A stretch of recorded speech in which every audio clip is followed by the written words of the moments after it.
Welcome students. This is the part second of the chapter Federalism. In the previous lesson we understood what is the meaning of federalism and what are two different kind of federalism and what are the features which makes Indian constitution a federal constitution or a federal country. In this I am going to teach you how federalism practiced in India. In the previous lesson I have already told you federalism के basically दो objectives हैं. First है to promote unity of the country और जो second है वो है to accommodate regional diversity.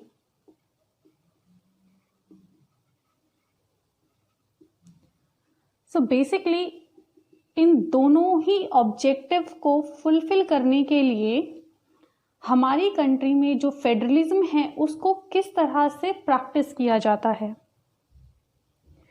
First जो है वो है क्रिएशन ऑफ लिंग्विस्टिक स्टेट.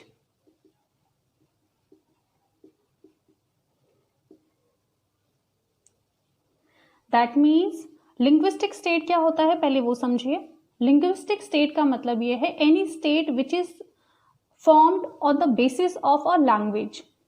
कोई भी ऐसा स्टेट जहां पे एक पर्टिकुलर लैंग्वेज को बोला जाता है और उसी बेसिस पे किसी स्टेट का फॉर्मेशन होता है उसको बोलते हैं लिंग्विस्टिक स्टेट. अब ये हमारी कंट्री में क्यों किया गया? क्योंकि हमारी कंट्री में अगर हम बात करें 1947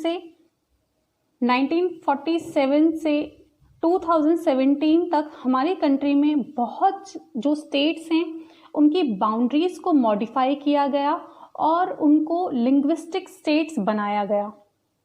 रीज़न था कि जो फेडरलिज्म है उसके ऑब्जेक्टिव को फुलफिल करना, कि जो रीजनल डाइवर्सिटी है उसको भी एकोमोडेट किया जा सके और हमारी कंट्री में कोई भी जो फ्रैक्शनलिज्म की जो टेंडेंसी आ गई है, जो कि जो लैंग्वेज बेसिस पे जो लोग डिमांड करते हैं कि स्टेट बनना चाहिए और अगर नहीं बनता है तो बहुत ज़्यादा राइट्स की सिचुएशन जो हमारी कंट्री में आ जाती है, उसको रोकने के लिए and to promote the unity of the country की यूनिटी को प्रमोट करने के लिए भी लिंग्विस्टिक स्टेट्स जो हैं हमारी कंट्री में बिटवीन 1947 टू 2017 में काफ़ी सारे लिंग्विस्टिक स्टेट्स बने.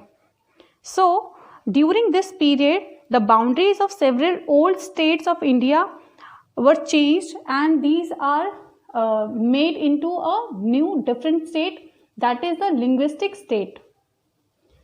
तो जो बाउंड्रीज को मॉडिफाई करके जो स्टेट्स बनाए गए ये दो बेसिस पे बेसिकली बनाए गए. कौन कौन से बेसिस थे? On the basis of language के बेसिस पे and on the basis of culture.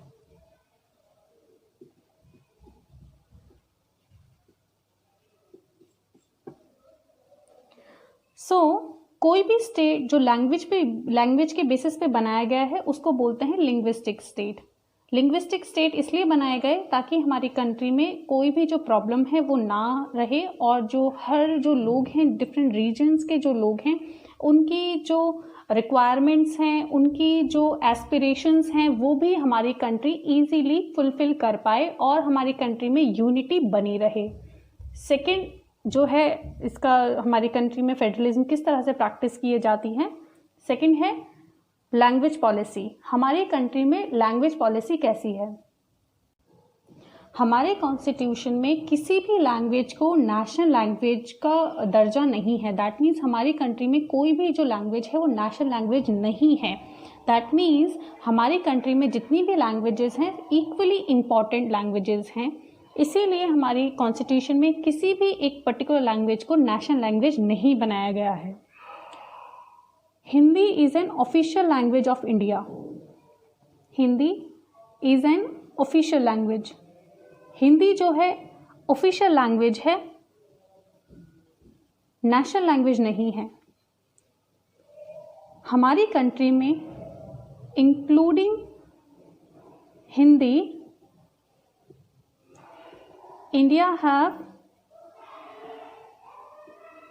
or our constitution have 22 scheduled languages.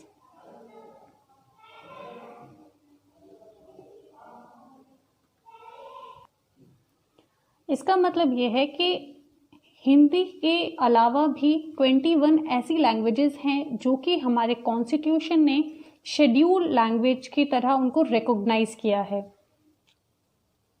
Next है states have their own official language. That means different states have their own different official languages.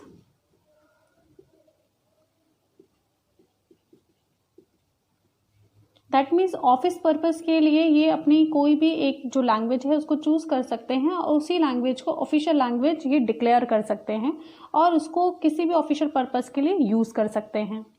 So different states have their own different official languages.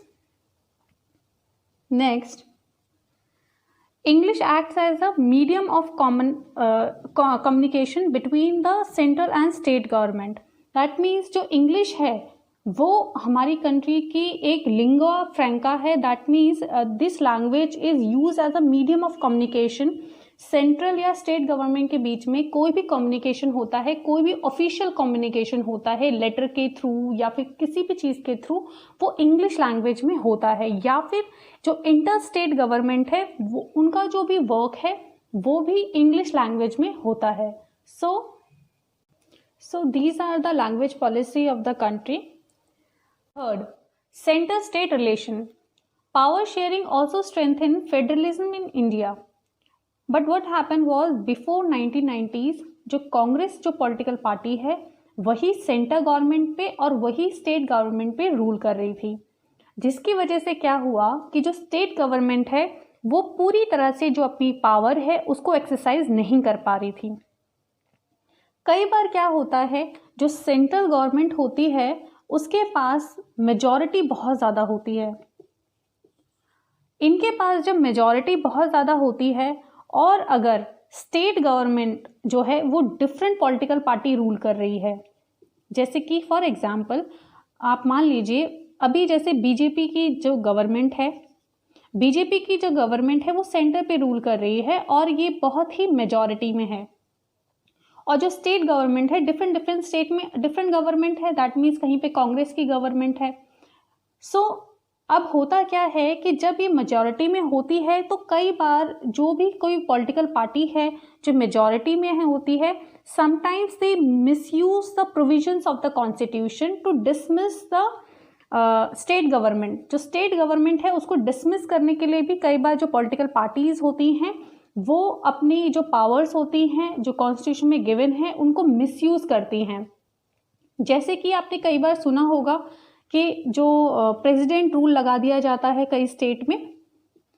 President rule लगाने से क्या होता है कि वो जो particular state की जो गवर्नमेंट होती है वो गवर्नमेंट गिर जाती है और प्रेसिडेंट का रूल उस वाले स्टेट में आ जाता है. तो इस तरह से जो पॉलिटिकल पार्टीज होती हैं वो पावर्स का बहुत ज़्यादा मिसयूज किया करती थी. लेकिन 1990s में क्या हुआ, यहाँ पर कोई भी जो सिंगल जो पार्टी है, that means no single party got the majority during this time. अब जब मेजॉरिटी ही नहीं है उनके पास और जो डिफरेंट स्टेट्स हैं वहाँ पर डिफरेंट गवर्नमेंट जो है वो रूल कर रही है, डिफरेंट जो पॉलिटिकल पार्टीज हैं वो रूल कर रही हैं, इसकी वजह से क्या हुआ, यहाँ से स्टार्ट हुआ era of coalition government.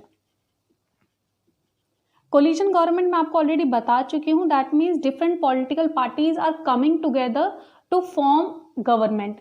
So ये जो टाइम था 1990s वाला, यहाँ से कोलिजन गवर्नमेंट का जो टाइम है वो शुरू होता है और यहाँ पर किसी भी एक पॉलिटिकल पार्टी के पास मेजॉरिटी नहीं थी. जब इनके पास मेजॉरिटी नहीं रही तो इसका मतलब ये है कि जो स्टेट गवर्नमेंट है अब वो ऑटोनोमसली रूल कर सकती हैं, अपनी पावर को एक्सरसाइज कर सकती हैं. सो इसके बाद क्या हुआ, जो स्टेट गवर्नमेंट है वो पावरफुल बनी. स्टेट गवर्नमेंट जैसे ही पावरफुल बनी, सो अब ये अपनी जो पावर्स हैं ठीक से एक्सरसाइज कर सकती हैं, अपने अकॉर्डिंग वर्क कर सकती हैं, इनको इतना डर नहीं है बिकॉज जो सेंट्रल गवर्नमेंट है उसके पास इतनी ज़्यादा मेजॉरिटी नहीं है कि ये उनको वहाँ से हटा सकें। तो इसीलिए जो स्टेट गवर्नमेंट है अपने अकॉर्डिंग वर्क करने लगी, जिसकी वजह से क्या हुआ कि जो सेंट्रल गवर्नमेंट है it became very difficult for them to dismiss the state government, जिसकी वजह से क्या हुआ कि जो हमारी कंट्री में जो फेडरलिज्म है उसको भी स्ट्रेंथन किया गया और वो जो सेंटर स्टेट के जो रिलेशन है वो भी काफ़ी ज़्यादा स्ट्रांग हुए। So this topic is over now. I will continue this topic or this chapter in the next class. Till then, goodbye and take care.